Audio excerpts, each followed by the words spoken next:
The Prophet ﷺ, in his beautiful teaching style, one day he approaches Abdullah ibn Umar radiyallahu anhuma, the son of Umar ibn Khattab. And Abdullah at the time was a teenager. The Prophet ﷺ approaches him and he says, وضع رسول الله صلى الله عليه وسلم يديه على منكبي. The Prophet ﷺ approached me and he put both his hands on my shoulders. I want you to visualize this. The Prophet ﷺ approaches this teenager in this friendly, beautiful manner. And this raises his curiosity and interest. And it creates a relationship. It creates an atmosphere where I have this connection, this bond with this teacher, with my teacher. وضع رسول الله صلى الله عليه وسلم يديه على منكبي وقال كن في الدنيا كأنك غريب أو عابر سبيل. Like words of wisdom, Wallahi, words of wisdom that hit straight, they go straight into your heart. The Prophet ﷺ says to this teenager, be in this world, be in this life like a stranger, or like a wayfarer, like a traveler. That's it. That's it. Very simple words. And this teenager takes these words and he transforms them into a lifestyle that he lives by for the rest of his life. Just a very simple statement. كن في الدنيا كأنك غريب أو عابر سبيل. Be in this life like a stranger or like a wayfarer. Because that's what you truly are in this world and in this life. So Abdullah ibn Umar himself, later on in his life, he comments, he mentions this story, then he comments on it. قال عبد الله بن عمر إذا أصبحت فلا تنتظر المساء وإذا أمسيت فلا تنتظر الصباح وخذ من صحتك لمرضك ومن حياتك لموتك. So he transforms this into a way of life and then he puts it in his own words. Later on, Abdullah ibn Umar speaks about this incident, then he adds a commentary. He adds some kind of personal explanation. And he says, when you wake up in the morning, don't expect to finish that day. Don't expect to reach the end of that day alive. That means be ready for death. And if you reach the evening, the end of the day, do not expect to wake up in the morning the following day. Then he says, and take from the time of your health for the time of your illness and weakness. And take from your life for your death. He means basically, seize the high times in your life when you are healthy, you're strong, you have your senses, and you have all your resources at your disposal. Utilize this, because when you are ill and sick and incapable, you can't do much.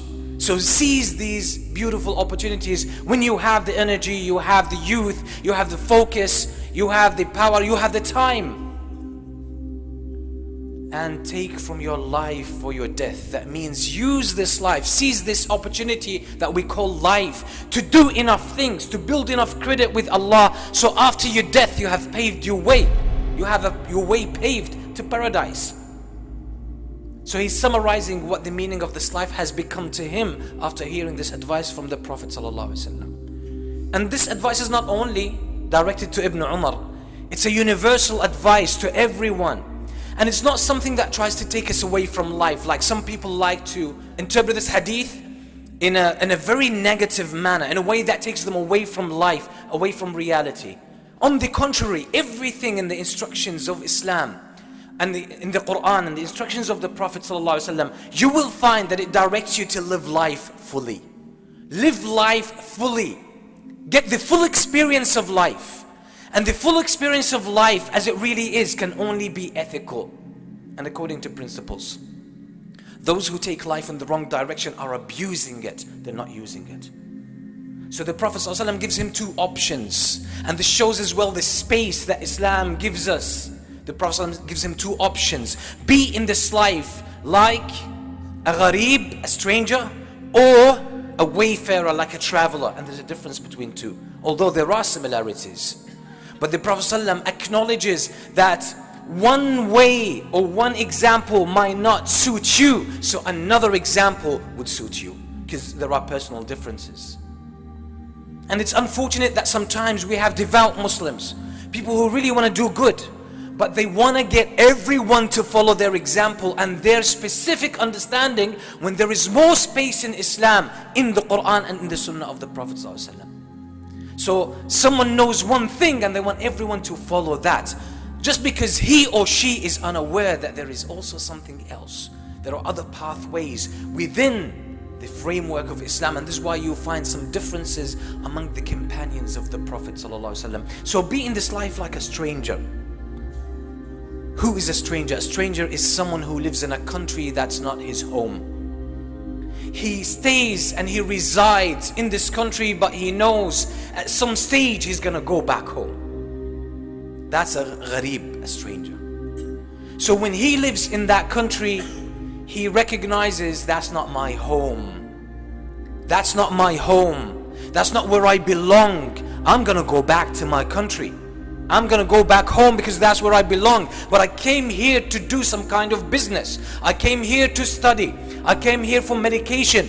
I came here for any purpose and any reason. But I know my family is back home. My house is back home. My people are back home. My memories are back home. My future is back home. Everything is back home. So we are in this life are strangers. Because essentially we humans, the reality of the human being is their heart, is their soul. And this is why the soul feels as a stranger here. It knows it belongs to the world of the unseen. We humans at some level in our fitrah, in our hearts, we know that we are created for the mercy of Allah in Jannah. So we want to go there, and this is why one of the scholars of the Muslims, Imam Ibn al-Qayyim rahimahullah, he says in some poetry lines that are very powerful, where he talks about the Islamic Aqeedah and the Islamic creed and belief.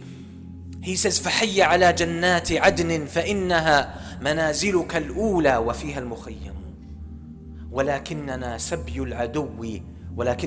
العدو فهل ترى نعود إلى أوطاننا ونسلم. He's saying, come on, let's move on. Let's go back home. Let's get ourselves ready to go make the journey back home to where we belong, to where we originally came from. Because this is our first home. منازلك الأولى. This is our first home. This is where we belong. وَفِيهَا الْمُخَيَّمُ, and there should be your eternal abode. That is the plan, for you to go back there and live the rest of your time there, which is eternal. But he says we are captives now to our enemy, because Shaitan managed to get us out of paradise. We are captive to Shaitan, so we're going through the test of this life. So he's then wondering, are we gonna make it back home, or are we gonna stay stuck? So that's why we are strangers in this life. Truly, as a Muslim, we don't belong. But that doesn't mean I don't engage with life. I engage with life fully, and I build something in this life, and I have a contribution, and I worship my Lord, and I connect to people, and I'm good to others, and I have something to present, and something to contribute, and something to give, and something to offer, and I have a lot to learn, and I have a lot to do to grow as well. This is how the life of a Muslim should go. But yet I still see my final destination. So I see everything in this life as an open field, as an open opportunity for me to engage with, to learn from, to grow with, to build my faith more, to build my knowledge more, to build my wisdom more, to help people more, to offer others more, to create more contribution, to make this world a better place. Because all of this builds assets for me with Allah subhanahu wa ta'ala. And that's the very nature that Allah designed me according to. That's why we humans have this belief in helping others and in creating a contribution. That's when you see someone who's contributing, you feel the sense of jealousy and envy. You want to be there. And sometimes your heart aches if you're not reaching your full potential. And sometimes some tears roll down your cheek because you know, I want to do this because I'm designed for this. That's our fitrah. So that's what it means to be a stranger. I'm here, but my heart is in paradise. But I don't disengage from life. I don't run away from life. I don't hide from whatever happens in this life. I don't bury my head in the sand and let all the problems accumulate over me. Because if I do this, I won't be able to worship Allah properly. But if you can't materialize this, if you can't go through this life with this kind of attitude, the Prophet ﷺ gave another way. And it might be harder for some people, but it might be easier for others. أو عابر سبيل. Be like a wayfarer. A wayfarer is someone who travels, keeps traveling. He never settles in one place. He travels from one city to another, from one country to another. He's a traveler, keeps traveling through the world. He never settles. He never buys a house. And he might sometimes sleep in the street, in the open. And he doesn't buy any of the daily needs of a human being, or the needs of someone who is settled. He doesn't buy furniture. He doesn't buy stuff in the kitchen. He doesn't buy anything like that. Why? Because he keeps moving. He keeps moving, and he wants to keep his burden light. So that's a wayfarer. So that's another way, another attitude to go through this life. If you find being a stranger is not for you, maybe a wayfarer is for you. And let's admit it, there are people who have this in them. They don't want to engage so much in life. They grow and they prosper more when they are by themselves. More when they mind their own business. More when they focus on their small niche. And they go through this life quietly, and that's how they achieve and contribute. So the Prophet ﷺ recognizes this variety in human beings. So he's giving two different attitudes to life. And Ibn Umar radiallahu anhu, he understood this very well. And he just took one lesson that could be shared by everyone. He said, make sure, because both of these metaphors give you the very strong indication and the message that you don't belong here. You're not created for this world. You're not going to live in this world forever. One day you will leave. One day you will depart, and you will leave everything behind. So Islam teaches us to be future oriented, because that's your real future. And life doesn't end with death. We know that death is just a transition from one stage to the other. But while we're here on this planet, in this earth, while we're living this life, Allah has given us a gift that He hasn't given to other creatures, and that's the gift of choice. The gift of choice. We can choose how to be. We can choose how to live. We can choose how to deal with this life. We can choose either to do good or to do bad. We can choose to be ethical and principled and obedient to Allah, or we can choose to be evil and bad and disrespectful and disobedient to Allah subhanahu wa ta'ala. We have the choice. Allah has given us this ability to make a choice. But once death comes upon you, there is no more choice. The game of choice is over. It's over, but the consequences start.